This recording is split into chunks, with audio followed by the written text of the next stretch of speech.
ডিব্ৰুগড়ৰ যি ব্যক্তিগত চিকিৎসালয় এখনত এগৰাকী মহিলা কনিষ্টবল তেখেত ভৰ্তি হৈ আছে আৰু তেখেতক প্ৰহাৰ কৰাৰ অভিযোগ উঠিছে কেএচি চিফ গকুল বৰ্মনৰ বিৰুদ্ধে আৰু কমতাপুৰ স্বায়ত্তশাসিত পৰিষদৰ যি সচিবালয় আছে সচিবালয়ত মই বৰ্তমান উপস্থিত আছো আৰু কিছু সময় পূৰ্বে এখনি ৰুদ্ধধাৰ বৈঠক ইয়াত অনুষ্ঠিত হৈছিল মূলতঃ বিষয়টো আছিল যে কালিৰ দিনটোত যেহেতু এটা বাতৰি সম্প্ৰচাৰ হৈছিল আৰু ছপা মাধ্যম বৈদ্যুতিন মাধ্যম সকলোতে এটা চৰ্চা চলিছিল যে গকুল বৰ্মনে এগৰাকী যুৱতীক প্ৰহাৰ কৰাৰ অভিযোগ উত্থাপন হৈছে তাৰ পিছতে ইয়াতে প্ৰায় এখন বৈঠক আৰম্ভ হৈছিল যত উপস্থিত আছিল অধ্যক্ষ আছিল তাৰ সমান্তৰালকৈ কাৰ্যবাহী সদস্য বহু কেইগৰাকী উপস্থিত আছিল তাৰ সমান্তৰালকৈ প্ৰায় 17 গৰাকী লোক ইয়াত উপস্থিত আছিল বৰ্তমান মোৰ সৈতে উপস্থিত আছে অধ্যক্ষ কেএচিৰ অধ্যক্ষ আছে আপোনাক স্বাগতম জনাইছো আৰু আমি দেখিছো যে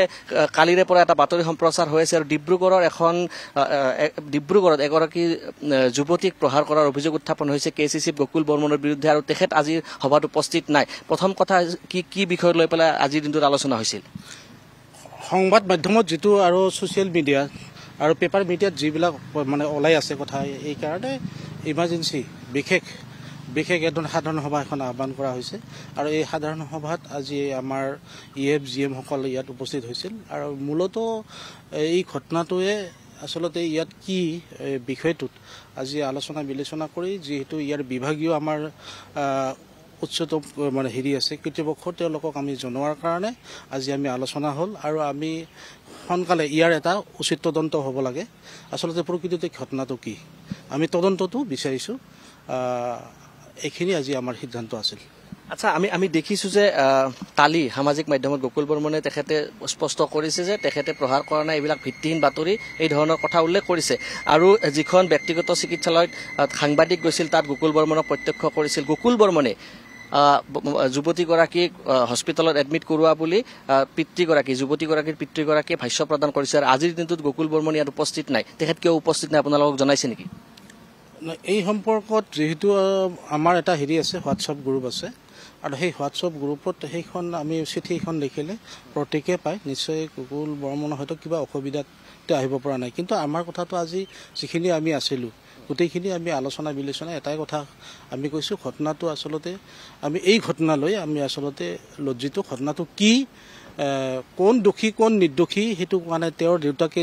কি ষ্টেটমেণ্ট দিছে সেইটো কিন্তু আমাৰ কথাটো হ'ল তদন্ত হ'ব লাগে এটা তদন্ত হ'ব লাগে মানে যেটো মানে সঠিক তদন্ত কৰি ইয়াৰ সঠিকতা কি পায় যদি মানে তেওঁ মানে দোষী হিচাপে সাব্যস্ত হয় সেইটো চৰকাৰে হেৰি ল'ব আৰু যদি নিৰ্দোষী হিচাপে সেইটো চৰকাৰে হেৰি কৰি ল'ব আইনগত প্ৰক্ৰিয়াত যাব আৰু যিহেতু এজন চৰকাৰী চাকৰি কনিষ্টেবল নিশ্চয় সেইটো তেওঁলোকৰো দায়িত্ব আছে পুলিচৰো দায়িত্ব আছে কাৰণ তেওঁলোকৰ কনিষ্টেবল এজন মানে তেওঁ এনেকৈ এটা ঘটনা হৈছে বিভিন্ন ধৰণৰ মানুহে কিবা কৈ আছে এতিয়া সেইটো সেইকাৰণে আমি বিচাৰিছোঁ আচলতে তদন্ত হ'ব লাগে আৰক্ষী নিজাববীয়া হ'লে তদন্ত কৰিব লাগিব নহ'লেতো আমি চাওক এইটো এটা আমাৰ জাতি কোচ ৰাজবংশী জনগোষ্ঠীৰ এটা জনগোষ্ঠীটোক উত্তৰণৰ ক্ষেত্ৰত এই আমাক কাউন্সিলটো অসম চৰকাৰে দিছে এইটো আমাৰ কাৰণে এটা ডাঙৰ এটা মানে কি কয় ভৱিষ্যত এই জনগোষ্ঠীৰ প্ৰতি ইয়াত হেৰি হৈ আছে এই জনগোষ্ঠীৰ প্ৰতি আমাৰ দায়বদ্ধতা আছে আৰু এই জনগোষ্ঠীটোক আমি আসলতে মানে বিপদে পৰিচালিত কৰিব নোৱাৰোঁ সেইকাৰণে আমি তদন্তটো বিচাৰিছোঁ সঠিক তদন্ত হ'ব লাগে আৰু কমতাপুৰ অট'নমাছ কাউন্সিলটো যেনেকৈ হওক মানে ইয়াত এটা মানে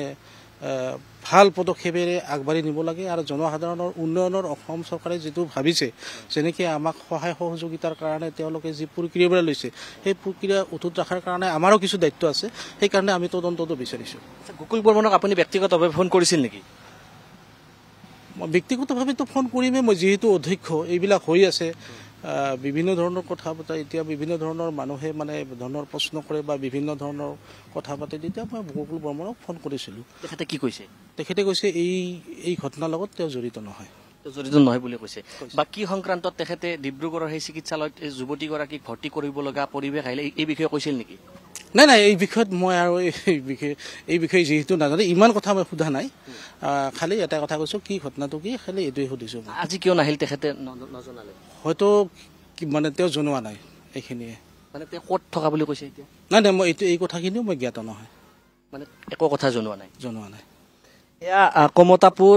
যি সাহিত্য শাসিত পৰিষদ আছে পৰিষদৰ তেখেত অধ্যক্ষ আৰু অধ্যক্ষ মানে তেখেতে এখন সভা সম্বোধন কৰিছিল বা সভাৰ আহ্বান কৰিছিল আৰু য'ত 17 গৰাকীকৈ ইয়াতে কাৰ্যবাহী সদস্য অধ্যক্ষ সহিতে সকলো লোক উপস্থিত আছিল কিন্তু গকুল বৰ্মন আজিৰ দিনটোত ইয়াত আহি উপস্থিত হোৱা নাছিল আৰু আমি কালিৰ যি ঘটনা আছে সেই ঘটনা যদি ক'বলৈ যাওঁ তেতিয়াহ'লে গকুল বৰ্মনৰ বিৰুদ্ধে ডিব্ৰুগড়ত এই অভিযোগ উত্থাপন হৈছিল আৰু এই অভিযোগ উত্থাপন হোৱাৰ পিছত এতিয়া বিভিন্ন মহলত চৰ্চা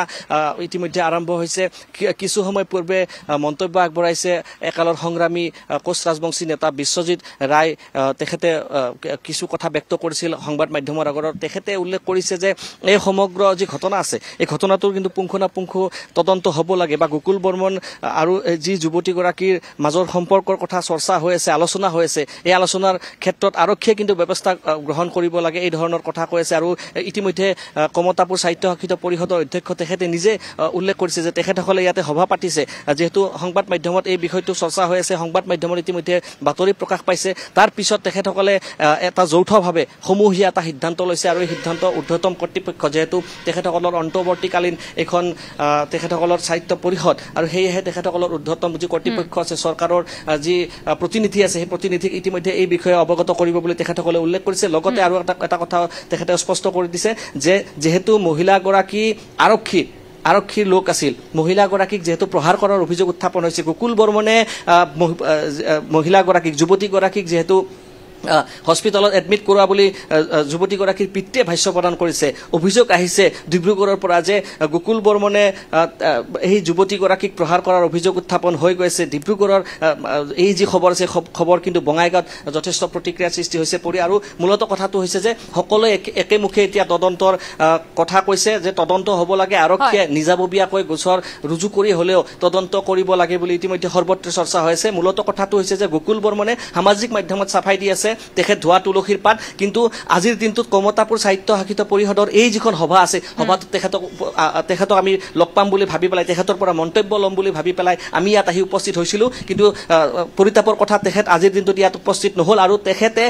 অধ্যক্ষকো জনোৱা নাই তেখেত ক'ত আছে বৰ্তমান এই ধৰণৰ কথা কিন্তু অধ্যক্ষকো জনোৱা নাই আমি অধ্যক্ষৰ পৰা জানিবলৈ যত্ন কৰিছোঁ আৰু এইখিনি যি বাৰ্তা আছে বাৰ্তা আমি ND24 দৰ্শকসকলক জনাই গৈ আছোঁ আৰক্ষী যেতিয়া তদন্ত কৰিব সমগ্ৰ ঘটনা জল পটপট হৈ পৰিব কিন্তু মূলত কথাটো হৈছে যে এতিয়া সকলোৱে আৰক্ষীৰ এটা তদন্ত বিচাৰিছে যাতে আৰক্ষীয়ে তদন্ত কৰি সঠিক যিটো ঘটনা হৈছে সঠিক দিশটো যাতে উন্মোচিত হয় তাৰ প্ৰতি লক্ষ্য ৰাখিবৰ বাবে আৰক্ষীক আহ্বান জনাইছে পৰৱৰ্তী সময়ত পুনৰ সংযুক্ত হ'ম আপোনাৰ সৈতে আমি সবিশেষ তথ্যখিনি আপোনাৰ পৰা জানিম ইতিমধ্যে জনাইছোঁ যে ইখনৰ পিছত সেইখন বৈঠক অনুষ্ঠিত হৈছে কিন্তু গকুল বৰ্মন এই বৈঠক এখনত উপস্থিত নাই আৰু উপস্থিত হ'ব বুলি সকলোৱে আচলতে আশা কৰিছিল কাৰণ যি তথ্য যি অভিযোগ উত্থাপন হৈছে গকুল বৰ্মনৰ বিৰুদ্ধে তাৰ পাছত এনেদৰে সামাজিক মাধ্যমত এটা পোষ্ট দিছে কিন্তু তেওঁ স্বচক্ষুৰে কোনো দেখিবলৈ পোৱা নাই এই ঘটনা সংঘটিত হোৱাৰ পাছত এই সকলোৱে আশা কৰিছিল যে এই বৈঠকখনত তেওঁ উপস্থিত থাকিব আৰু সবিশেষ তথ্যখিনি আচলতে সাংবাদিকৰ সন্মুখত তেওঁ ক'ব কিন্তু সেয়া হৈ নুঠিল সকলোৱে এতিয়া আশা কৰিছে যে আৰক্ষীয়ে নিজাববীয়া এটা গোচৰ ৰুজু কৰি সমগ্ৰ ঘটনাৰ তদন্ত আৰম্ভ কৰক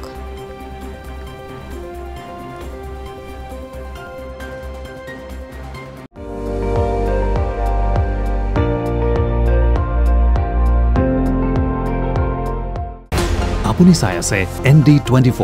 সৰ্বশ্ৰেষ্ঠ নহয় সৰ্বোত্তমৰ দৌৰ